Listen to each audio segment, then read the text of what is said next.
Hey everyone, it's Sekaar, and today we're going to be going over my bow Nightblade build that I've been using lately for update 40. I think this build has been a lot of fun. It's not the most meta of builds because it's pretty squishy, but the amount of damage that it does is insane. And I just have a really fun time on this, and I just think it's a really good build for people who just want a fun build to use.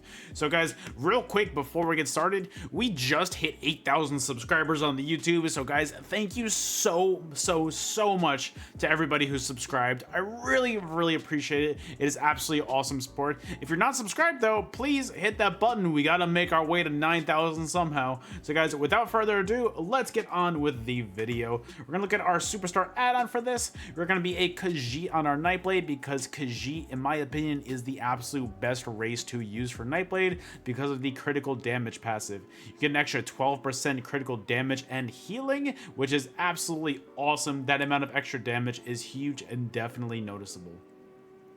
We're also going to be using the warrior as our Mundus stone. That's going to increase our overall weapon damage as high as possible. And then also we're going to be vampire stage 4, because for vampire stage 4, if you run for, I think it's 4 seconds straight, you become invisible, and that's huge on this build because you want that invisibility. You really need to go invisible at all times, because if not, you will die. Also, we're going to have 64 points into stamina to give us a max stam pool of 25k, a max health pool of 27.5k, and a max magic pool of 17.5k. We're also going to be using Orzorga Smoked Bear Hunch as our food. That's going to be increasing our max health and also giving us a bunch of stamina and magic recovery as well, so it just helps our overall stats. For our overall sets though, we're going to go with that first, and then we're going to go on to our skills right afterwards. For our sets, we're going to be using a Helm of the Fire as one of our 2 sets. What this does is it's going to give us a line of weapon spell damage, a line of max stam, crit chance, and when you deal damage with a weapon, you deal an additional 3,370 flame damage, and that can occur once every 2 seconds. So real quick, for those of you guys that don't know about this yet, so that says when you do damage with a weapon, our main spammable is going to be Poison Injection, which is a weapon ability. So that's off of the bow skill line. And also it leaves a dot, so it leaves damage over time. And so on that dot, every 2 seconds, it also procs Way of the Fire, since that is technically considered dealing damage with a weapon. So that is automatically proccing every 2 seconds, and that is so much extra sustained damage to have, and it is just awesome for this build. You are just watching people melt over time, and it is so hard to heal through it. I absolutely love using this set in general, and it's just one of the best sets in the game right now, and it's just really meta. Also, we're going to be using One Piece Battle Org for our shoulders. It's going to be light in the Divine's trait. That way we get that extra little bit of weapon and spell damage. We're also going to be using a heavy chest piece of the fire as well. It's going to give us, I mean, I already went over what it gives you. It's going to be heavy reinforced. And then our other set is going to be Reliquin. This is going to be from a trial. I think it's Cloud Rest, I believe. I'm just using normal Reliquin because, what?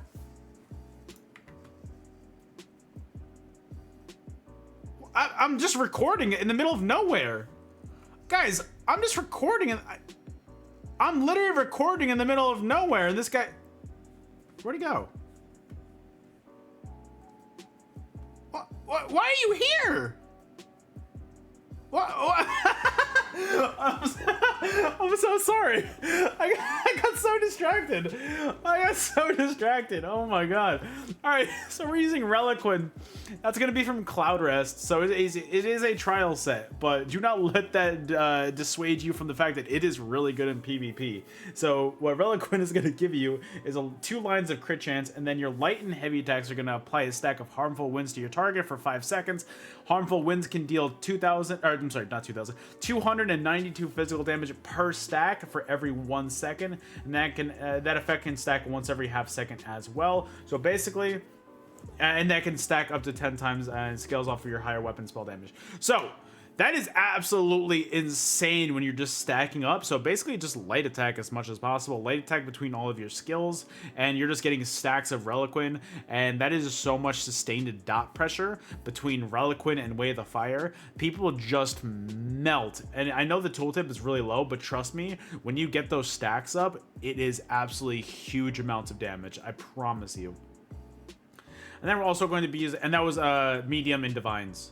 We're also going to be using a medium Reliquin's waist piece in Divines as well. A heavy reinforced Legs of the Fire. and medium Divine's Reliquin boots.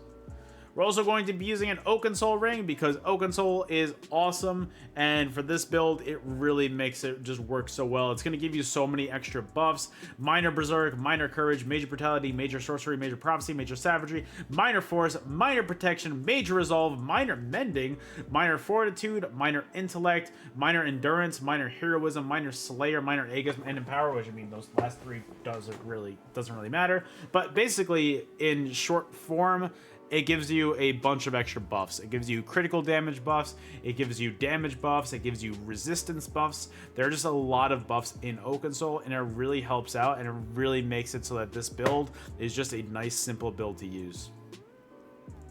Also, we're going to be using Reliquin as our jewelry. We're going to be using a Bloodthirsty ring with a weapon spell damage enchantment on it, and a Bloodthirsty necklace with a weapon spell damage enchantment on it.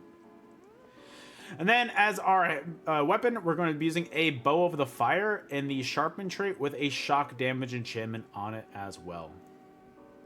As far as our skills go, I'm just going to be using this for our skills because I feel like it's a lot bigger. We're going to be using Poison Injection as our main spammable. That is going to proc Wave of the Fire every time, so you're going to be getting the damage of the Poison Injection, and on top of that, you're going to be getting the damage of Wave of the Fire. And on top of that, it's also kind of an execute as well, so it deals up to 120 more damage based on enemies that are less than 50% health. So it's just great for your overall damage as well. We're using Shadowy Disguise as well. This is going to help you go invisible so that you're not seen as much. So it really helps your overall kind of stealthiness. It helps you go offensive, defensive, and overall it's just a great ability to use. And on top of that, you're also going to be getting a critical strike guaranteed for your next direct damage ability within 3 seconds of casting this as well. So that's awesome. And then also Resolving Vigor. This is going to be a nice 5-second heal over time that gets you right back up to full health pretty quickly. The tooltip on this is nice, or just in actual combat.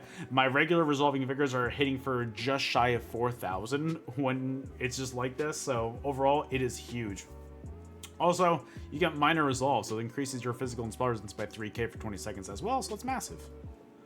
And then we're using Shrewd Offering. We're using this morph because the other morph gives you Minor Mending, and you already have that with Oakensole. So we're using this one because it is cheaper and the heal is really nice. And that little bit of damage that you take from it is lessened because of this morph as well. So make sure you switch to Shrewd Offering when using this build. This is going to be your burst heal. So you're just going to be getting right back up to full health after using this. Make sure you're using both this and Resolving Vigor. It's going to help you get your healing all the way back up. And then Merciless Resolve. This is going to be your burst damage on this build. When you're just comboing your Poison Injection, Poison Injection, Poison Injection, combo that with your light attacks, hit your Merciless Resolve. I have hit upwards of 16 to 20 Ks on this pretty consistently, and the damage on this is just really, really nice overall, and it is just great to combo with your other abilities.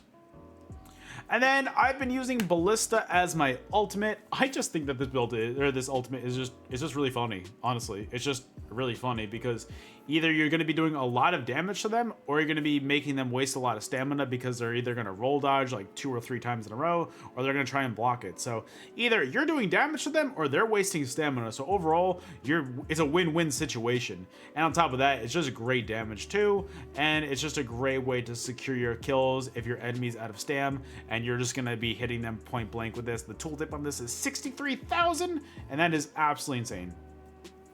And then finally, our champion points. Our blue slottables are going to be Deadly Aim, Untamed Aggression, Mastered Arms, and Fighting Finesse. Our red slottables are going to be Survival Instincts, Expert Evasion, Celerity, and Sustained by Suffering. And our green tree, what we really care about, is Breakfall, Rationer, and Liquid Efficiency.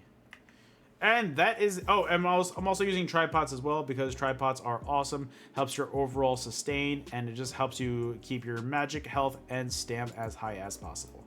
So guys, thank you so much for watching this build. I really appreciate you guys being here. Again, if you're not subscribed to the channel, please hit that button. I also try to post on TikTok as often as I can. So if you have a TikTok account, please go follow that. I would really appreciate it. As a full-time content creator, I only ask for the free things. Everything else besides that is all on you guys. So if you guys could just do the free stuff, like following me on TikTok, following my Instagram, following my Twitch, all that stuff, subscribing to YouTube, that is all very free ways that you could help support your favorite content creators, and I would really appreciate it. The links to all of those will be in the description. I would really appreciate it if you guys could do that. Take a few seconds out of your day. It would really make mine. So guys, thank you so much for watching. I really appreciate it. If you guys also want to let me know how you like the build, let me know in the comments below. So guys, thank you so much for being here. I will see you guys on the next video. Later.